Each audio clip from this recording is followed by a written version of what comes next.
Welcome, everybody. My name is Barbara Spera. I am the moderator for today's Sunset Salons program inside the Artist Studio. I'm very excited to be here. We've got 4 fabulous artists that we are going to feature today.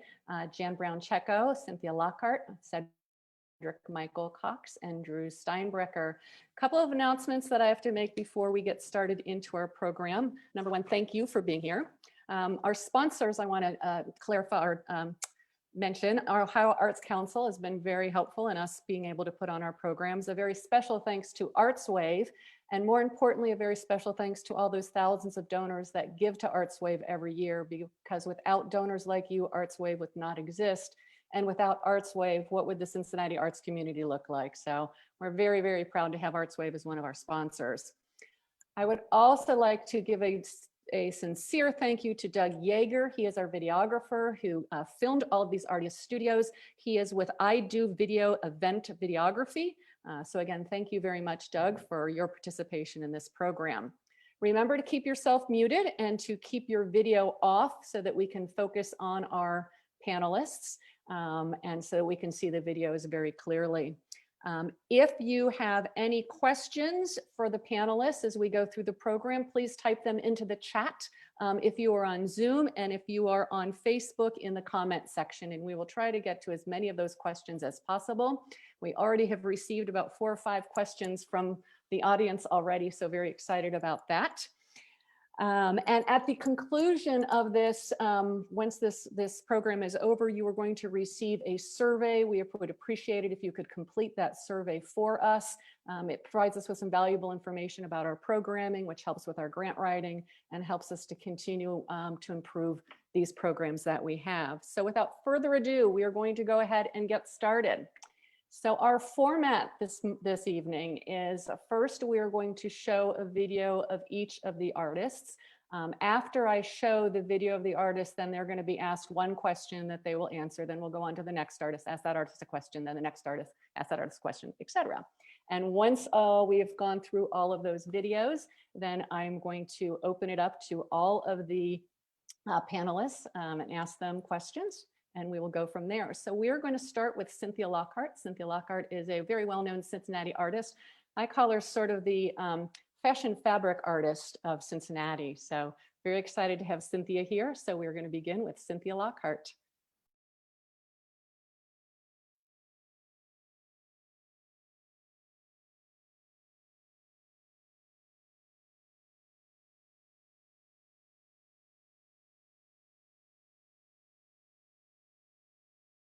Hello, I'm Cynthia Lockhart. I am excited about you coming in to look at my studio and being a part of this art program, and just wonderful to be here.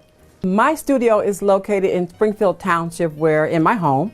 So normally my studio is located on the lower level of my home, the complete lower level of my home. However, in this pandemic, I have had water problems and what have you, and so I am upstairs in my home now with working on my artwork. So what I had downstairs is now upstairs. But very exciting because I love to have fabric, and I love my inspiration and my books and all of my supplies all around me, ready for me to attack a project.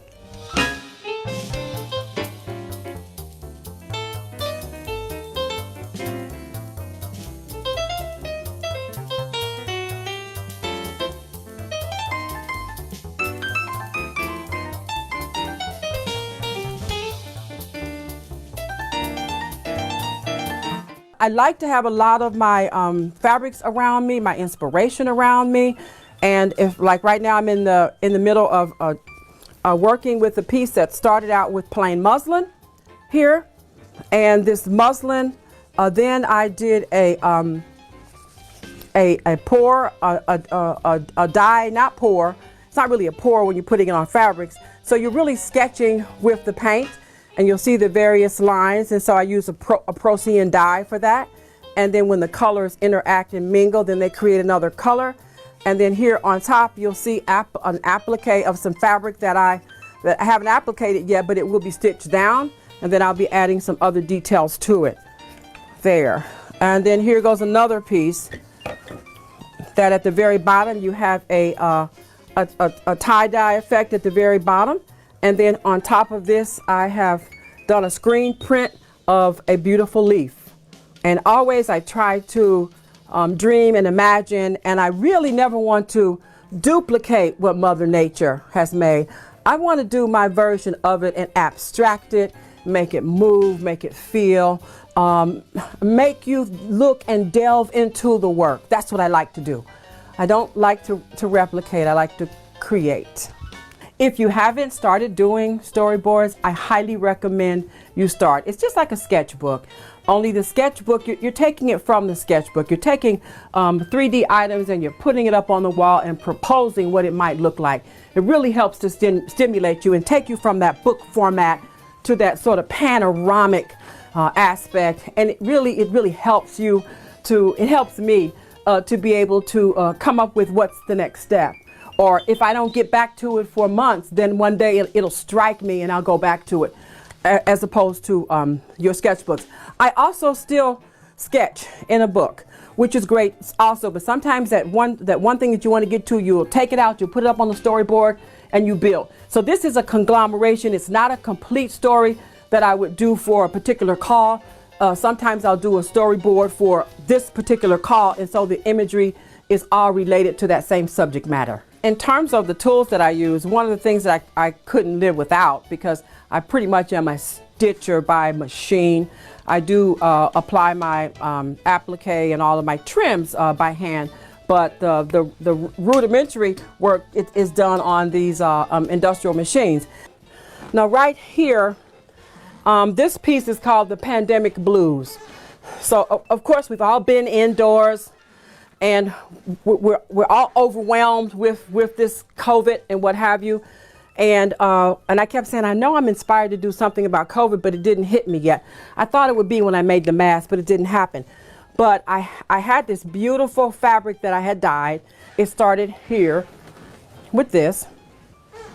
And basically I ended up adding extra brush strokes of black on it as well.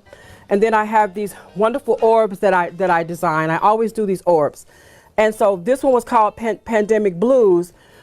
And blues as in lady sings the blues. We sing the blues about this pandemic. This pandemic has us down, but we're not going to let it keep us down. We're going to stay as up and inspired to live and to walk forward past this pandemic.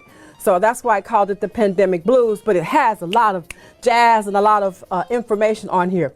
So if you can see some of these pieces that I've taken beads and I've made little beads with leather trim to attach. That's just the kind of the sparkle, or if you are ever looking at a night horizon, midnight or what have you, you see the twinkling of the stars in the sky. So I use brocades, I've used cowie shells, I have appliqued fabric, and then again my spirals and my circular emblems that I always do.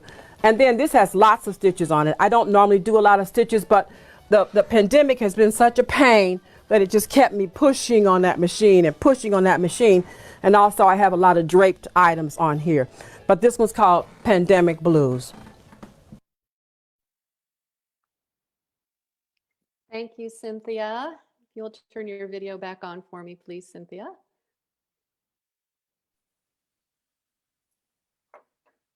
Welcome back. Hi. So I know you had to move your studio up into a much, much smaller space. I can't believe how much you have in that little room of yours. And I noticed you still had 3 sewing machines in that room. It looked like one was a Juki. How many sewing machines do you actually own? And how many do you use on a regular basis? Okay, so I love sewing machines, and this, I'll quickly say this came about because my mother was a seamstress extraordinary. So I was inspired by her and always at her side while she was stitching and cutting and all of that. So she really inspired my career to start as a fashion designer. So just have to give her the props of that. So sewing machines, I have about 10 or so. Some are vintage. I even have a sewing machine that I haven't picked up from a friend of mine, which is just a table sewing machine. So let's say 11 altogether. and they have various functionalities. One is the Juki, which is a walking foot, and people also know me as designing and creating handbags, and so you need that the walking foot apparatus. It has a walking like this to push your work through the machine and to have the stitch be smooth. Then I also have another industrial machine, which is right next to it. You saw it as I was standing there, and that's just a workhorse machine. It actually, you have different gauges that you can use, but it helps me to stitch and to quilt and what have you. Then over on the table, active in my studio right now is a smaller little Singer. Actually, it's a heavy duty Singer, and it's not an expensive machine, but it comes in handy for if you wanted to, if you're going out to do a workshop or what have you, or traveling, it still does the work for you. But the sewing machine is one of the last pieces that I do. The whole process takes a lot longer, and by the time it's at the machine, it's pretty much together. And the machine actually helps me to stitch together everything. And again, some of those things are also done by hand as well. Some of the stitching is done by hand. Great, thank you very much. We are going to move on to Jan Brown Checco. Jan is an artist of varying skills. You will see in her video, she does many different mediums of art. So we're going to go ahead and move on to Jan.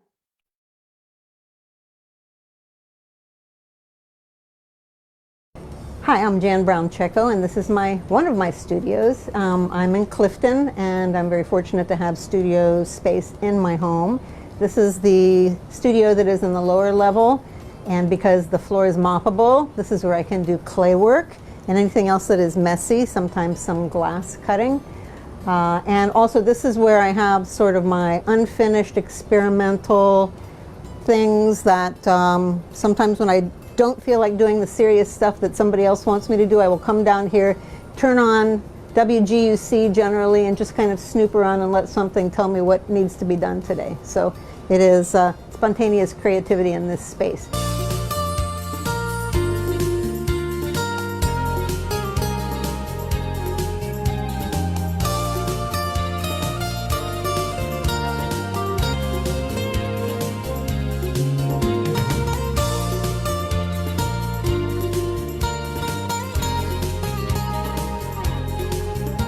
Now, as you can see, a lot of books, and that is more inspiration. But seriously, these days, and probably it's the case with many people, as soon as I have to know more about something, I go online. I Google it. I try to pull down as many visuals as I can. And a good example of that was the series, the jar series that I have started on. This jar right here was the first one that I did, and so I did a composite of lots of plants that I'm familiar with in my garden. My summer studio is outside, and frankly from April until September I am out there gardening, either in the vegetable garden or in the flower garden, and so I like getting to know my plants well. And so then when it gets cold outside, I get to bring all of that love inside and turn it into pieces like this. This is a low relief carving, and this one is on a summer theme. And recently, because I felt that I needed to push it farther and larger, I designed a lid that is an autumn theme. This is slow drying right now. I always let my ceramics dry very, very slowly. So this is more of a high relief lid for a jar. This is the kind of drawing that I do to make my plan for that. And this is the jar in progress, which intentionally I have estimated the surface carving will probably take me to the end of March, which is great because then I get back out in the garden. I used to do a lot of figurative, and actually I'll be having a show next September, a group show next September, that is going to revive a lot of my figurative drawings. It is flat files and works that have been accomplished that lead into other works. This one right here, which is Flora, which is also very high relief, really pretty much put me on the path to do the jars. So there's always something that is moving to the next series. So this is my second floor studio. It is where quiet things happen. It's where I draw, it's where I sew, and it's where I paint as well. This is an example of a piece that has been recently finished, and For me, it's been a meditation on getting back to the garden. In fact, it's called We Have to Find Our Way Back to the Garden. And it is sort of a garden goddess, and it is a, first of all, a painting. It is a watercolor painting on panel, wooden panel, but the background behind the glass is all collage of the kind of plants that are in our gardens here in Cincinnati. So here's a drawing table, and one of the things that is happening here right now is working on a project that will be installed someplace down on the riverfront near Serpentine Wall in Yateman's Cove. And so you can see it right here. There's this bench, and the bench is a feature of a walk and bike trail that's going all the way around the city of Cincinnati called the Crown.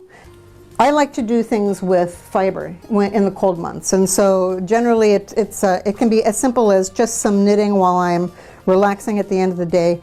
That large coat I made last year, but then also my sewing machine is over here.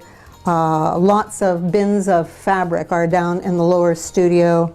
And one of the things that I really enjoyed doing 2 years ago, these are fun, and come over and see these. These are soft sculptures, and they were done on the occasion of my husband's retirement.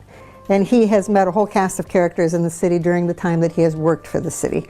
And so to sort of like personify some of the energies that he had to work with and manage, I did this series of characters, and they were all from his socks. He was known for his decorative socks and his bow ties while he was working for the city. This is all part of the kind of soft fiber work that I enjoy doing, and it's always playful.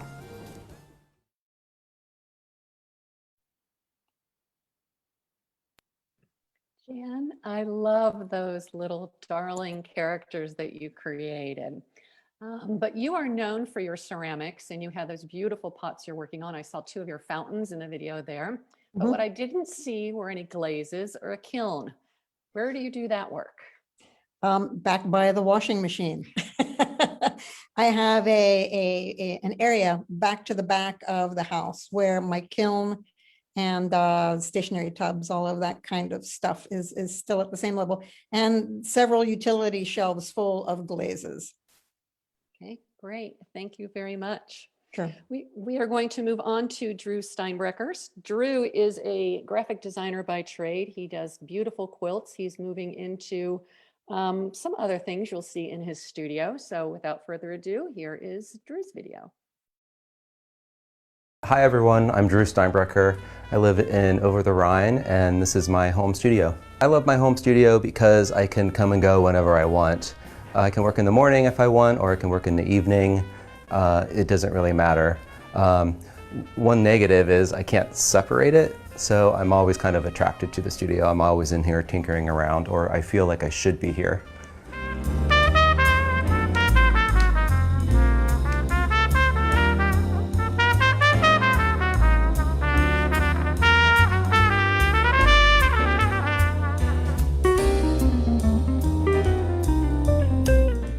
So this is my design wall where I work on my quilts. It's covered in felt, and I can stick the fabric onto it and it sticks because of the static. Also, I obviously have pins that I can use because it's a styrofoam. I also have things on here that inspire me. For example, this is some digitally printed fabric with my photography, which I'm starting to use in my quilts.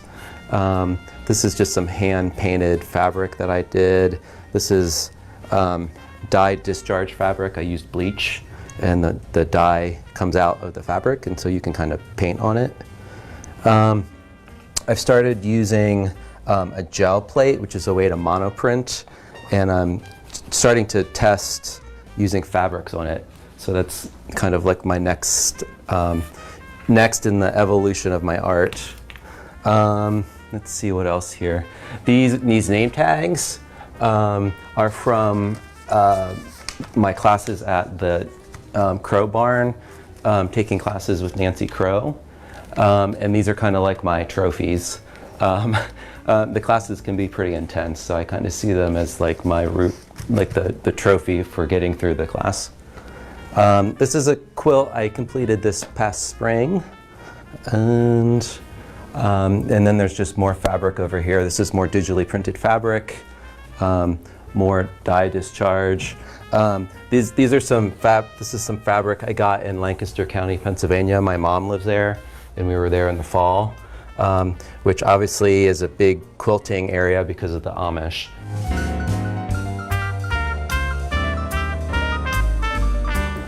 So this is where I store all my fabric.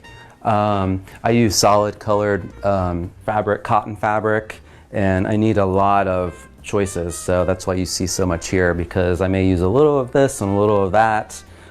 Saturated colors, desaturated colors, and I just need a lot of option. I don't, I kind of improvise as I go when I work with fabric. So I just need to have a choice. I don't order fabric for a project, I just use what I have. Over here we have, scraps. I think every artist or sewer can't really get rid of their scrap. So obviously this is my sewing machine, where I quilt and start on my sewing projects. I bought this brand Bernina because it's Swiss. It's a real workhorse. It's also you can see that it's pretty. It's a lot bigger than a standard sewing machine. It has all this space here, so I can put a lot of fabric through here. And you can see all my thread. I don't use a lot of thread, but you can kind of see what I use here. Fancy Italian thread right there. You can see some bags I have here. This is from Quilt National. I was in Quilt National in 2019. So I kind of keep that there as kind of like a reminder of what I was able to achieve. Thank you, Drew. So I noticed in the video you were flipping through some hard-covered books and looked like you had some small print designs sitting on the table as well. So exactly what are they? Are they painted? Are they dyed? Are they quilted? What do you do with them? Kind of elaborate on those books that you had there. Yeah, so instead of working in a traditional sketchbook, I started working in these children's board books. And you can see this I have not added stuff to the cover. This one I have, just so you can see that it was a children's board book. And then I just work using these mono-printed papers and just collage with them. The reason I use these board books is because these thick boards can take the glue that I use. In a traditional sketchbook, those pages would curl because I've used so much glue. And I just really have enjoyed using these books to get ideas and to work through anything I want to explore. I also have, as I said in the video, just these extra things I'm trying with fabric. I mentioned the bleach. I mentioned monoprinting on fabric. Obviously, I have the vintage fabrics and the digitally printed fabrics. I'm trying to merge the monoprinting and the quilting together. So that's kind of like my next step in my art. Fabulous. Thank you very much. And finally, we have Cedric Michael Cox, who is a fabulous painter. So we're moving on to him.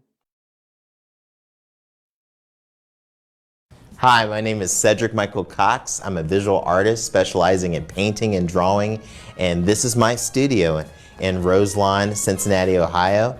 And this is a very unique space where I do my artwork, and you can see my sketches right here on the table, and I'm going to take you on a little tour of my creative environment.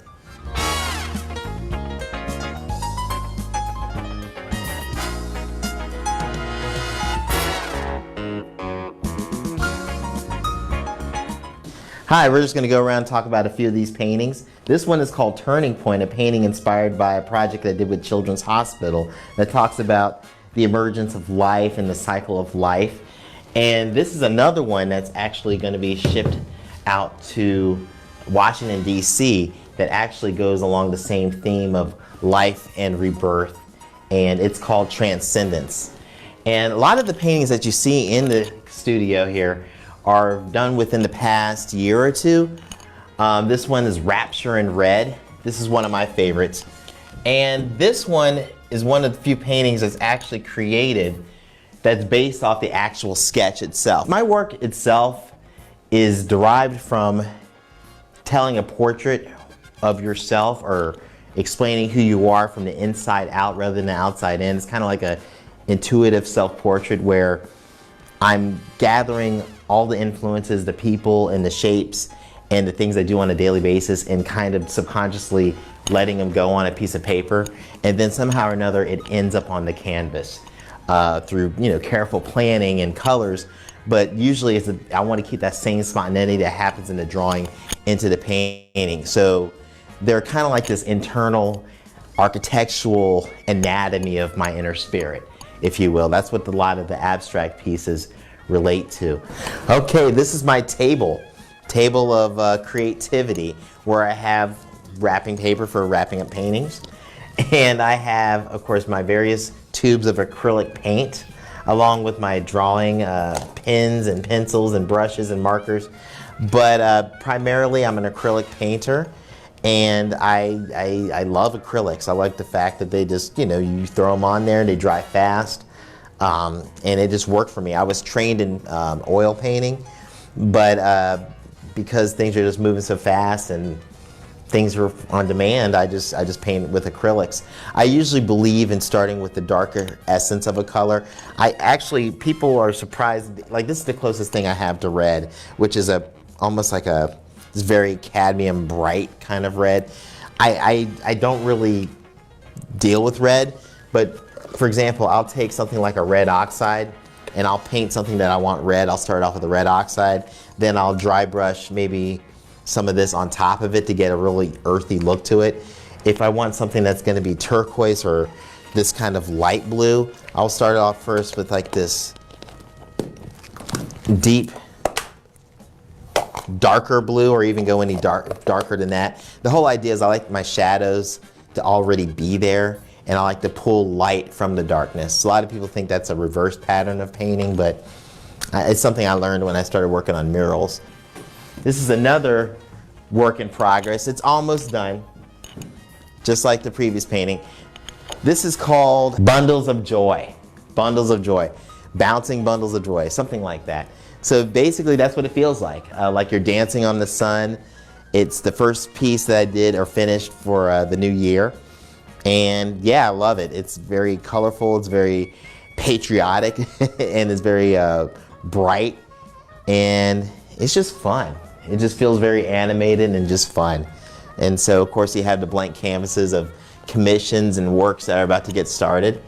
I've always had my studio or my creative space where I've lived. I had studios in Over the Rhine, and I've had studios in Avondale, but I've always lived where I worked. When you have an idea, you want to wake up and attack it, and you want to be able to chill out and relax in a nice home environment, and then be easily ready to get down and get to work. I love this space because it's a long space. It allows me to walk back and see my paintings that are mostly on the wall, because I work on a painting at a time when it comes down to it being on a wall.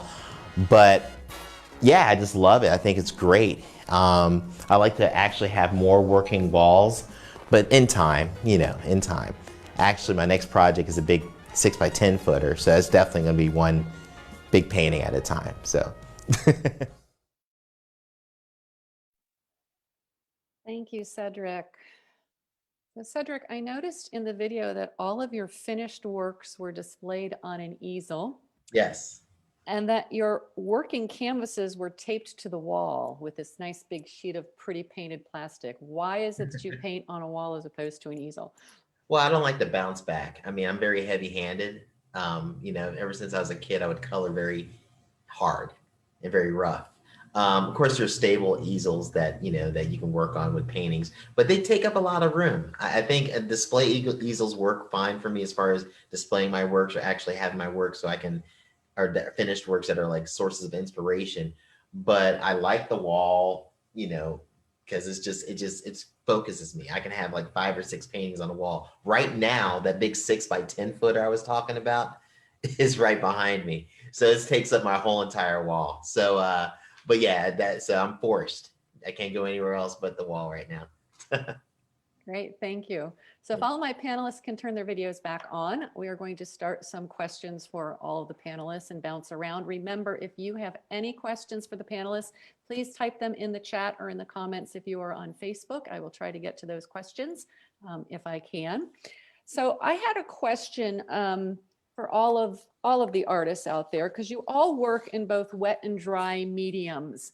And so there are sometimes artists talk about having a wet studio and a dry studio, where you paint, where you dye is wet, where you maybe stitch and do some other work would be a dry studio. So how do you separate wet and dry, particularly for those of you that are in much smaller spaces?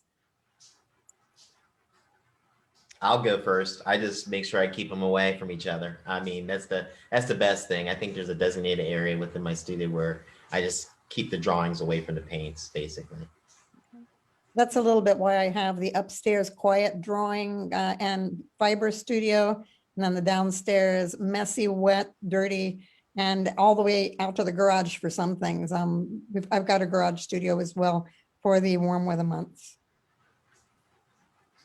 Drew? I have a bathroom right next to my studio, so I can use that. As far as keeping everything separate, I just have to work in one medium at a time and keep them separated. Okay. And Cynthia? Cynthia was looking for a way to get back in. What was the question, please? I'm sorry. Oh, about whether you have a space where you work on wet versus dry. Having a wet studio versus a dry studio. Where do you do some of your dyeing and painting? So my dyeing is done in my kitchen area, and plenty of space there in that sink or what have you. And when I'm doing painting or I'm mixing, I use my large dining room table, where I'll mix in my my acrylics or my paints, my Procyon dyes or what have you. And I do also bucket dye as well. So I use the kitchen for that. Okay, great. So we had a question from a pre-question that came in from the audience, and this person wanted to know some advice and recommendations for working in a limited or a small space. And several of you are working in smaller spaces. So what recommendations do you have for an artist working in a small space? I do a lot of work actually on my kitchen table. So I just carry what needs to have attention that day to the kitchen, and we'll sit there sometimes all day long, not even see the time pass. So yeah, I think as long as you have a table space and a comfortable chair or a comfortable standing spot, you're going to be okay. Yeah, I agree. I think anywhere it can be a studio if you put your mind to it. It's about being as creative as you are as an artist, is how creative you have to be in working space and working in any space that you're around. I agree also. It's where you feel most comfortable, where you're inclined to be. Sometimes I work on my kitchen table. Sometimes I work on, actually put two tables, banquet tables. I pop those two together when I have to do a larger piece, or even then I have to pop another, because I do large pieces as well. I have to pop another table, so there may be 3 tables that I have to work on. But where it's most comfortable for you, and you'll find your way with that, and you'll learn and you'll feel it. Drew, this is very specific for you for small space, because seeing your studio, and I was surprised to see that your sewing machine was so close to that wall. And when I asked you about it, you said, yep, that's where it stays, and I work on my quilts. And you work on very large quilts with a lot of fabric. How do you manage to get that fabric through that? How do you manage that? I roll it up like a jelly roll, and then it's over my shoulder, and I push it through that wider, I guess it's called a throat, maybe. I don't exactly know what it's called on a sewing machine. And I just push it through and do my best. And get beautiful straight lines. Yeah. Okay. So Cynthia, you mentioned that you took positive inspiration from the pandemic and that it pushed you to create pandemic blues. How does your studio inspire you to take something negative and turn it into something beautifully positive? Something negative. I really think that within our spirits we have the positive vibes and the negative vibes. When I get into a negative situation, I tend to sketch. I'm a sketcher, so I'm constantly sketching. I have a sketchbook that I use, and I'm constantly drawing. I woke up this morning. I threw down so many sketches this morning. It's unbelievable. So in my lifetime, I would never be able to make all the sketches, but the sketches are a stepping stone, and it gives you insight to where your spirit needs to be at that particular time. So I can really lose myself in the sketches. It's almost like I'm animated and I am a part of my own TV show or movie or whatever. So that's how I get by. Yeah, I hope I answered that right. Yeah. And all of you referred to sketching and doodling, and tell me about your sketches and the inspiration you get from those sketches. And do others use storyboards as elaborate as Cynthia's storyboards? Just kind of talk about your inspirational process. I always am going to lay something out. That probably comes from my background of doing egg tempera and fresco under Connie McClure. She was such a planner. You know, she really taught you to draw carefully and then to follow through with your plan. And so I tend to be that way. And then frequently I just will draw and redraw and redraw until I have the balance and the rhythm of the thing looking right. And then I'll go ahead and commit it to the either the expensive paper or the wood panel or the clay. Just planning. It's a planning exercise. Yeah, I agree with that. I think the planning is, for me, drawing is drawing out your ideas. It's kind of like drawing water from a well. It's the idea of maybe your finished product or your finished design or your finished work of art will be in ceramics, or whether it be in a drawing itself. But I think that initial sketch is drawing that energy out of you to create something positive and something that's active, that you believe in first, that can encourage you to keep going. I mean, everything I do begins with a drawing, unless I'm thinking of a color that's possessing me and I'll paint the canvas that one color at first to get rid of the white. But I think it's that drawing, is that realization, that really going into your mind and using your fingers and having it kind of be the tentacles of the mind, and if you will, you know, just really capturing and recording what's happening in your head fast. And that's the cool thing about it.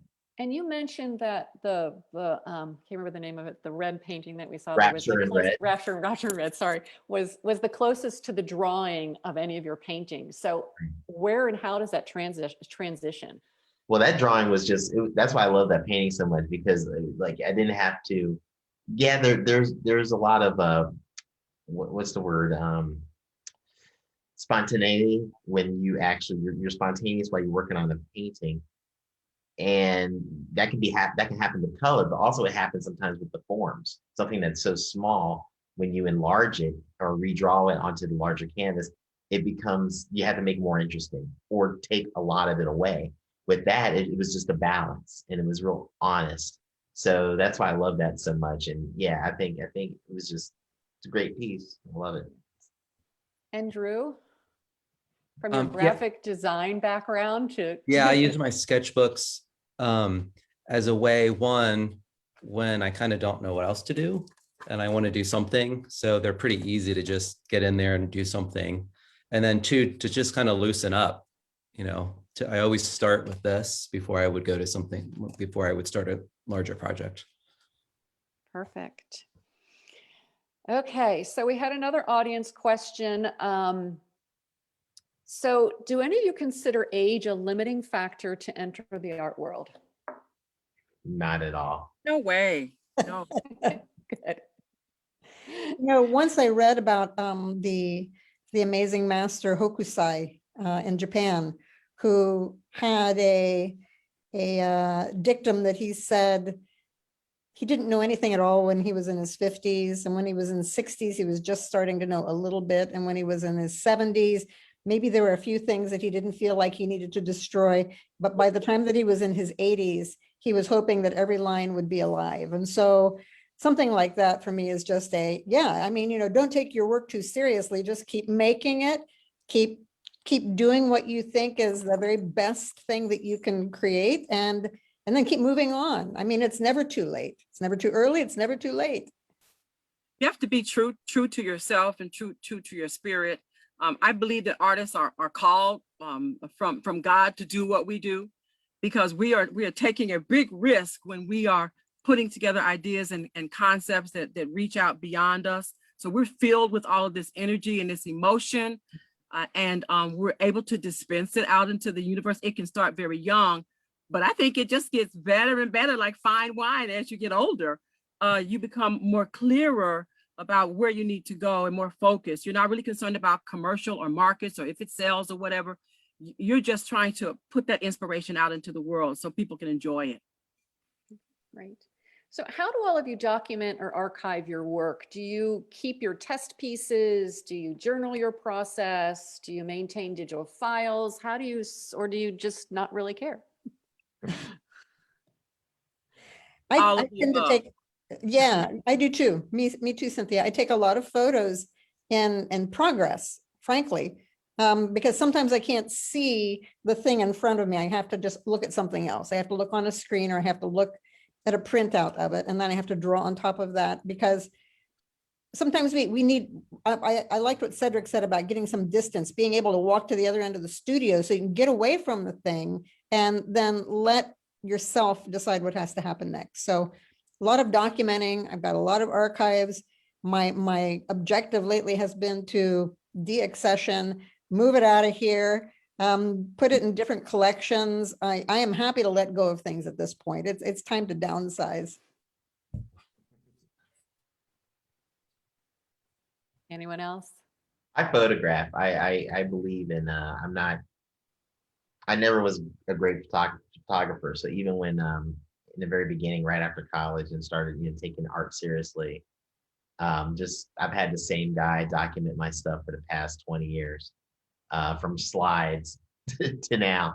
And it's just, I'm getting better at documenting the process and stuff like that. But yeah, I think photography is the best. Now I don't keep documents or photographs of all my drawings. I just keep them all, in these storage areas. But eventually I'm going to have to start doing that. That's because that's important, because they are really the jewels. If something were to happen to these paintings and I was left with these drawings for some reason, I would still be okay, because that's like the building ground from the ideas. I can look at all the line drawings to anybody else look the same, but I can tell you to which painting they came from. So yeah, the drawings are vital. They need to be photographed. So someone in the audience wanted to, oh, Drew, did you want to add? Go I ahead. was just going to add, with smartphones, it's so easy now to document everything. Very true. Okay, someone in the audience wanted to know, how many pieces do you produce in a year? Depends on the year. I just got done finishing a project for Children's Hospital where I did 64 paintings. So Did you say 64? 64 paintings. Wow. And 64 paintings plus 25 new paintings for Casa Sykes for my retrospective. And in between that and other commissions, probably like another 20. So we're talking close to 100 paintings last year. But it depends. It depends on where you're at. It depends on scale of the paintings. It depends on also the demand and just being in that right place with your work. I mean, sometimes the biggest great breakthroughs for an artist are when you don't have a lot of finished works of art, but you're gaining that knowledge and that study, and then the next year you're just slamming the work out because of all the research that you put in. And some years are just years of you looking and investigating and experimenting. And some years are very, 2020 was had a lot of time, a lot of work, COVID. But we'll see what this year is going to be about. But I used to compare myself year by year, but now I don't do that anymore. I just work, I agree with everything he said, and it really depends on the opportunity. Because if you get a commission, then you have a commitment to work on that commission. I tend to be fiercer when I have commission work, or I know I have an exhibition that I'm planning or what have you. So the downtime it's just difficult for me because I'm doing more of the sketching or what have you. And but I work on things pretty quickly when I have to get them done. So I think it's just different for everybody. Mhm. So we had another audience question. So do you ever feel pressure to create good or Instagrammable art? And if yes, how do you push past that to discover, enjoy, etc.? I saw that question, and one thing I will say, if you believe in it, anything is Instagrammable. But at the same time, one thing I would like to put out to all the artists, and just to the art world in general, once you post something on Instagram, as amazing as it is, maybe in person, it's no longer new. It's no longer new. It's already out there. That's one thing I pay attention to. So there's a lot of paintings I haven't posted that I won't until they're old, in my mind. But then I could throw them out to the world. But yeah, I think that's something to think about. I think that online posting is like archiving. I mean, for me, it's just putting it out there saying, well, okay, this is a thing that I attach to myself and the time that I have spent and an idea that I had. And it's not for more than that. It's not really for, it's not for commodifying it. It's part of my expression. If I spend my whole day making these things and I have friends and family who are kind of interested to know what I'm up to, then I'm going to take some snapshots and put them online. But otherwise, it's really, the Instagram and the Facebook don't drive the making of the thing. So much of what I share online is the process. So I mentioned earlier, documenting everything, and people are really interested in how you make something or watching you make it. So that's mostly what I share. So Drew, there was a specific question for you from one of your fellow quilters. Priscilla wanted to know, what kind of felt do you use on your wall to hang the designs? What's your design board made up of? It's the cheap felt from the craft store. Nothing fancy. Okay. And I've found that works the best. It has a lot of static, I guess. I don't know, maybe because it's synthetic. But yeah, it works really well. Okay. So another audience question, what series of work or piece are you most proud of, or what was most successful? I did a piece years ago for a call for the Freedom Center. It was called Journey to Freedom. And I depicted a slave, husband and wife traveling, running towards freedom. And I had to depict the feeling of being in the fields. I had to depict the moon. I had to come up with a feeling that you were right there with them. And from that quilt that I did many years ago, I ended up recently in 2019 going down south and traveling down south. So I do a lot of research and reading books and looking online or what have you, but I actually got to travel down south and I got to feel what it felt like being in the South and putting myself into the position of honoring my ancestors. And so that was just kind of a full circle for me. And yeah, just wanted to share that. I think one of the projects that has been the most meaningful for me, it's not something that is a made by myself project. It was the experience of doing conceptual design and then creative team direction for the Black Brigade Monument down in Smale Riverfront Park. This was maybe it was 2013. I'm not sure. I frankly, I've completely lost track of time lately, but yeah, it was a project that took about 2 years, and I worked with remarkable sculptors and graphic designers and Tyrone Williams, who is an amazing poet. And we worked together as a team with the park board and with Mr. William Mallory Sr., who is the person who brought the story of the Black Brigade to us. And that for me was very meaningful, and I feel proud of what we've been able to establish down there on the riverfront as a team of creatives. I would say the Avondale Pride mural, the original Avondale Pride mural that I did back in 2011. I was in a period of my career where I needed to make a change in the shift in the direction I was going with my work. So because I didn't have everything going, it was one of those years where I didn't have a lot going on because I didn't have one of those years where I was very productive. It was a time where I just really dove in to Avondale, the community and the culture and the people, asking people, what do you want to see?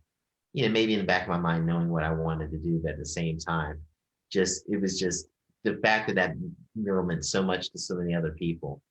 And that's what makes it magical. When the piece is monumental to an artist, it's monumental also because it means so much to so many other people. And then the artist gets to look back and say, wow, now I guess it's bigger than I ever thought it was. And that's what makes it monumental,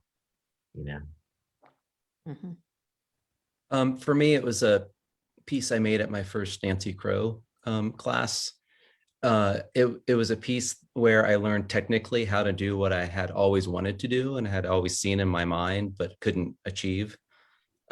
So from a technical standpoint, it kind of unleashed everything and kind of set me on this artist path.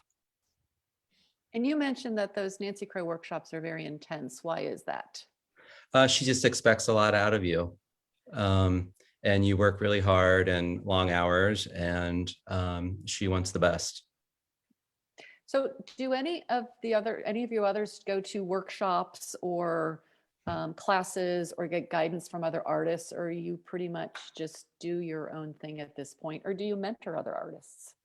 I'm a member of the Women of Colors Quilter Network. Dr. Carolyn Maslumi, who is just an incredible artist and incredible benevolent person in the art in the quilting scene. So I have done many shows with her and collaborated with some of the artists and what have you, and received many projects from it. But I do mentor former students, friends, and I teach art classes and what have you. And I have taken some of the classes, a quilt symposium, the quilt symposium up out of Columbus is a good one that I've done, that I've interacted with other quilters or what have you. But those things are very important. I seem to kind of be work alone with my work, so I've not really collaborated that much, and maybe one day I'll do that and enjoy that. So we all work in different ways or what have you. And I love Nancy Crow's work and the work that I see that folks are doing and what have you. So yeah, so we all work in different ways, which is so wonderful, and so giving our gifts. I'm kind of notorious for pulling together groups of artists to do stuff. Whether it's here or in another country, I've really benefited a lot from our Sister Cities network. And so I have friends now who are master artists from around the world who have been to Cincinnati, who have participated in projects that I've planned and directed here, but then I go and I participate in the projects that they plan and direct in their country and in their city. And most recently, a couple of summers ago, because it couldn't have been last summer, a bunch of Chinese artists who I had worked with earlier in their place wanted to come to Cincinnati and do a plein air landscaping painting week. And so we put them all up here in our house. We have a lot of spaces where we can have extra beds and shared meals and shared days painting out, and then had an interesting show that was very automatic at Casa Sykes at the end of that week. And the last day that we were painting out, it was very, very strange. One of the Chinese national television networks happened to be in Cincinnati. And so they came to us while we were painting in Smale Riverfront Park and captured that and took it back to China to let China know that American artists were cooperating with Chinese artists. It was that's for me, that cooperation, putting together projects where we can cooperate, for me is that's the goal. It's more important than any particular thing that I do on my own. So Cedric, Dion wants to know how you get your lines so precise on your paintings, and do you draw the sketch out on the canvas? Well, Steady hand. basically, you know, I put my hand on the canvas and I just steady it and kind of just honestly just do that. I think another way I've in the past have transferred drawings is that I actually draw it larger on another sheet of paper and put chalk on the back of it and do a transfer. This is not always the technique that I use, but that's one way to kind of get the accuracy of the sketch to the actual painting itself. But yeah, I find sometimes like I'm working on this 6x10 footer behind me, and because it's so massive, I almost felt like I was working on a mural. Well, it is like a mural. And I found myself not pressing my hand against it. I'm like, why am I not getting my line straight? I'm like, Cedric, slow down. Rest your hand on it like you always do. Don't get all geeked out about it. So I mean, so yeah, and that's what you do. That's what I do. But I so monumentally think you're just like, you know, no, it's just, you know, your thing. So Nancy had a question that was also on my list. Do you support yourself through your art, or do you have, you know, just does your art pay to make a living, to pay the bills, or is it your full-time job, or do you have other jobs that pay the bills? I'm an art educator. I teach at St. Francis. For now, you know, that along with my work as an artist has you know, kept things rolling. But right now I'm at a stage where the money from the art is coming in and it's equaling out. So it's a little bit of everything. I think I have a tendency of saying yes to a lot of things. So it's not just art itself, making the art in the studio. It's also collaborating, being part of group projects and murals and stuff like that. And then educational opportunities where you're the guest artist and you do mentorships and residencies and stuff like that. So yeah, I think the life of an artist isn't just the painting sold, but the experience of art itself. You know, from the art teacher in the elementary school to the artist in the studio, it's all making money from your art or making a living from the gift that God gave you. Amen.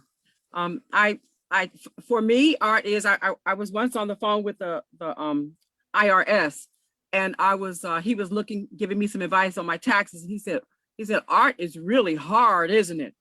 And yes, if you are making a living as a artist and you're in it to make money, would probably be the wrong occupation for you. So if you're blessed with commissions and you're blessed with doing wonderful shows and exhibits and being in a gallery that you actually work towards, that you work towards, and you network with people and what have you. So I wouldn't say that I was in it for the money. Thank goodness I'm a retired professor from University of Cincinnati and I have a pension. So I will eat. But I believe blessings are coming, and it's an ebb and flow situation. I do have to make the art. I have to make it whether I'm being paid for it or not. Normally when I'm making a piece, I don't know it's going to sell. We don't know it's going to sell. It's just a part of our passion and our energy that we have to put out in the atmosphere for everyone. I started as a commercial artist. I was a graphic designer and an illustrator for the first 15 years of my career. And yes, everything that I made was a commodity. And so I also was working and living in Cincinnati. And so I found that I needed to be quite diverse in my styles and my ability to work with different clients at different levels. And so that really is the thing I think that has made my my career path be so all over the place, frankly. It really is, but that is because I feel comfortable being all over the place. The way that I have been able to support myself beyond that commodification early on has been with commissions and residencies and being willing to be an art administrator sometimes, as opposed to the one that is actually making it.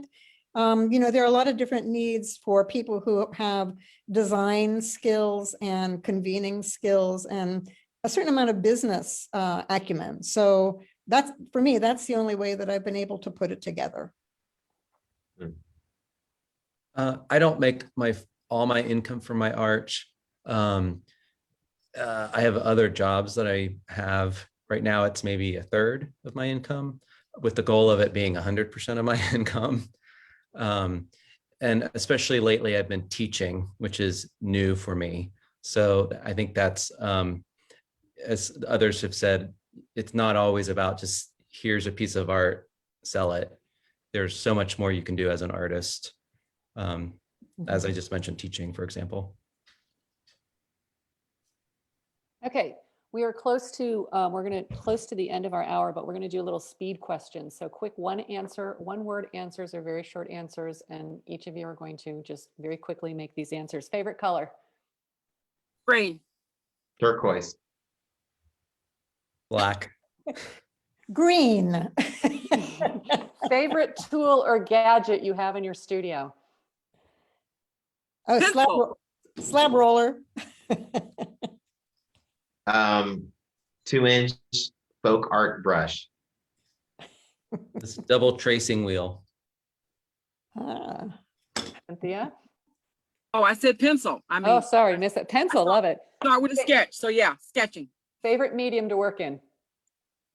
Acrylic. Textile. I got acrylic, what else? Fabric. Cedric, what? I said acrylic, I'm sorry. Whatever the day brings. I don't care. It can be dirt in the garden. That's fine. Textile, leather, just fabric, any kind of fabrication. And for each of you, what is the one thing that you want to see in your dream studio? Oh my God. Less stuff. More space. Yay. Yeah, more space, obviously. That's awesome. Yes, space. So in closing, I want to ask each of you one more question. Where can we currently see your work or purchase your work? Do you have any upcoming shows? And I also want to let the audience know that on your program, each of the artists' web addresses are on that program, so you can always go look it up there. But right now, where can we see or purchase your work? I'm in Gallery 708 in Hyde Park Square. Yes, and also through their website. Oh, and my next show that's coming up is Black Creativity in Chicago. Wonderful. My next, go ahead. Oh, well, thank you. Thank you. Yeah. I'm also at Gallery 708 and have a couple pieces there. I have work over at Casa Sykes. And I also have work over at through Seven Hills, online art purchaser or dealer. But Chicago, it's a piece of galleries in Chicago have my stuff.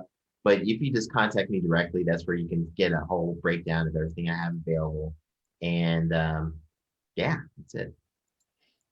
I'm a little bit like you, Cedric. Contact me directly if it's a commission or if it's to see what's in the archive. There's a lot there. But the next project that's coming up will be for Casa Sykes, and it's going to be called Humans Unwrapped. It will be a nude figure project with 4 other artists, and we will not only, it's going to follow that plein air painting a little bit that I did with the Chinese. We are going to be creating the drawings as we go through the month, and we'll have some figure models for us in the gallery. And as we go, we'll be pinning those sketches and drawings and paintings up on the wall. And yes, we'll have a few things that are, more formally framed and presented for all of the artists, but that'll be next September. Cool. I'm the most active on Instagram. It's at Drew Steinbrecher, and then also on my website, andrewsteinbrecher.com. Well, this has been wonderful. You guys have been a great panelist. It's been very interesting. I want to thank you all for for participating. It's been great. I want to thank the audience for tuning in. You've got great questions that came in. Hopefully I got to all of them. So thank you all very much for tuning in. Keep your eye out for a emailed survey that's going to come in that really helps Clifton Cultural Arts Center with its future programming, as well as some grant applications. So we do appreciate it if you could please fill that out. Also, our next Sunset Salon is on April 21st. It is craft cocktails. So a good time to learn how to mix a nice new pandemic drink for yourselves. You can find more details on our website at cliftonculturalarts.org.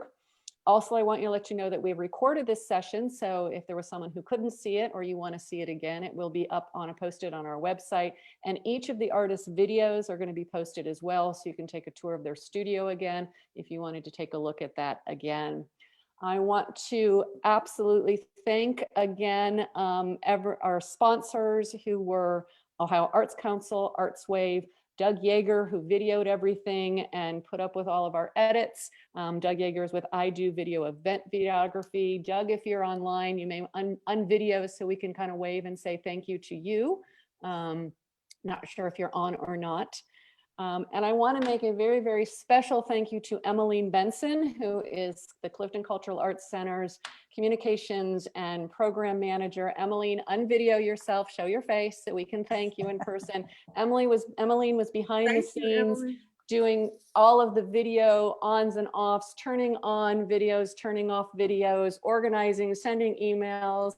She is fabulous, and she is the logistical genius of Sunset Salons, among other things. So thank you all very much for coming. Thank you. Thank you. Thank you, everybody. Thank you, everyone. It was wonderful. I love everyone's work.